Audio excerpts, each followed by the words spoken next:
8h12 et vous êtes bien sur RMC et RMC Story. On va revenir évidemment sur cette loi agriculture et la mobilisation des agriculteurs qui se poursuit. Bonjour Olivier Andro. Bonjour. Vous êtes chargé de mission agriculture à l'UFC Que Choisir et avec 25 associations, vous alertez contre cette loi. Vous alertez sur les dangers de cette loi qui pourtant est défendue aujourd'hui par une grande partie des agriculteurs. Qu'est-ce qui vous inquiète ?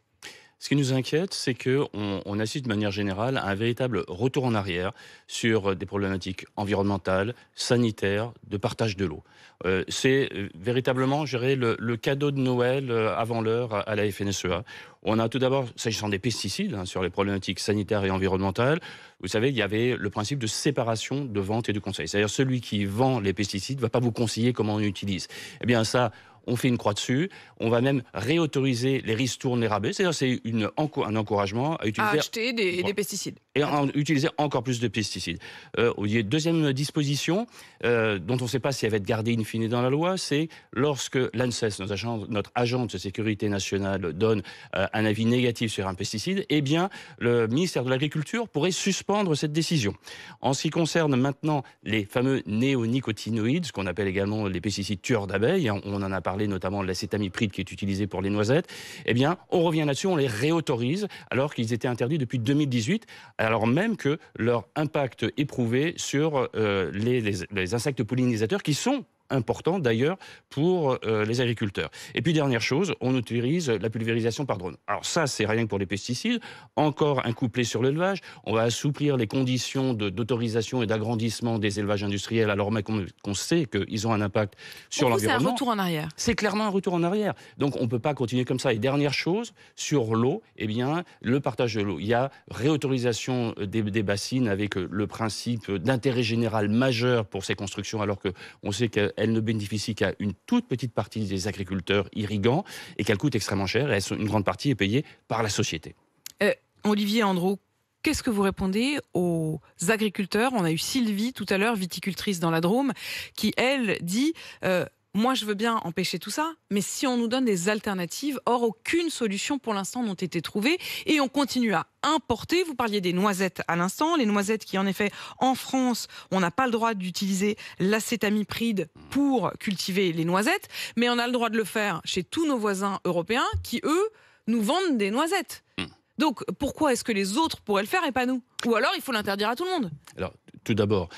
ça pénalise nos agriculteurs. Tout d'abord, dire qu'il n'y a pas d'alternative à l'utilisation des néonicotinoïdes, c'est pas vrai, puisqu'on a fait travailler l'ANSES donc pendant de nombreuses années justement sur cette problématique. Elle a proposé des alternatives. En ce qui concerne ces pesticides qui sont autorisés en dehors de France, notre position, elle est très claire. C'est ce qu'on appelle les clauses miroirs. On n'admet pas l'importation de produits qui sont fabriqués avec des pesticides qui sont interdits. Oui, mais vous connaissez les lois européennes. Vous ne pourrez pas empêcher d'acheter des noisettes qui viennent d'Italie. Pour nous, il est important que le gouvernement français, il agisse au niveau européen pour interdire d'une manière large sur l'ensemble du territoire européen ces pesticides compte tenu des risques pour la santé. C'est indubitable. Maintenant, il faut savoir que la France, sur d'autres thématiques, par exemple sur le bisphénol A, eh bien, la France est depuis de nombreuses années en avance sur les autres pays européens. Donc, quand il y a une volonté politique, on est en capacité de le faire. Je voudrais quand même rappeler quelque chose. Il faut savoir qu'on a une véritable problématique sanitaire sur l'environnement, sur la faune, sur la flore, on l'a dit.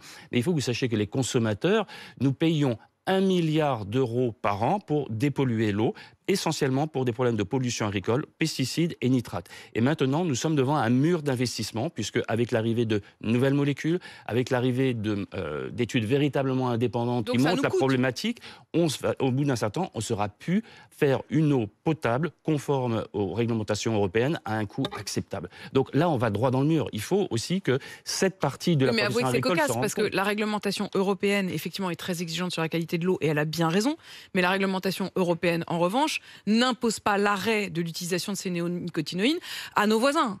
Bien sûr, mais c'est pour ça qu'il faut développer encore plus les aides agronomiques pour aider ces agriculteurs à trouver des solutions alternatives. Mais on ne peut pas accepter un risque sanitaire pour la santé humaine potentiellement de l'utilisation de ces pesticides. C'est pour ça que pour nous... Quand vous dites potentiellement, tout est dans le potentiellement. C'est-à-dire Ben, quoi la santé humaine potentiellement? il- Qu'est-ce qu'on sait des dangers réels? et c'est Pas ça, juste supposés. c'est ça tout le problème des autorisations des molécules de synthèse et notamment des pesticides, c'est qu'il faut savoir qu'elles reposent sur des autorisations qui sont basées sur des études toxicologiques qui sont financées par les promoteurs, par les fabricants de ces études. Oui, mais alors vous-même, quelle est votre connaissance de la toxicité réelle?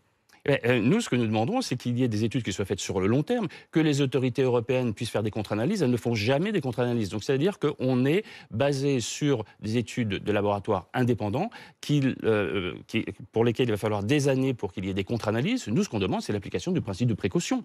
Voilà. Donc pour vous, c'est par précaution, c'est pas parce qu'on sait de manière avérée qu'il s'agit d'un danger. On sait très clairement que sur les néonicotinoïdes, il y a un problème sur les insectes. Ça, c'est indubitable. D'accord. Mais sur l'être humain, sur l'être humain, on manque de recul. On sait qu'il y a une problématique générale d'augmentation des pollutions dans les nappes non, mais phréatiques. j'avoue que je suis surprise parce que vous défendez les consommateurs, Oui. mais au moment où on se parle, vous n'avez pas la preuve qu'il s'agit d'une toxicité pour les consommateurs.